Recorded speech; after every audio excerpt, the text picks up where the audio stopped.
रामकृष्ण हरी. श्री तुकाराम महाराज गाथा भाष्य अभंग 90वा.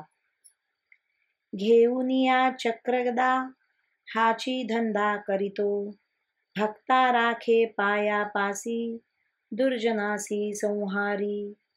अव्यक्तते आकारले रूपा आले गुणवंत, तुका म्हणे पुरवी इच्छा जया तैसा विठ्ठल. देव चक्र आणि गदा हातात घेऊन हाच धंदा करीत असतो.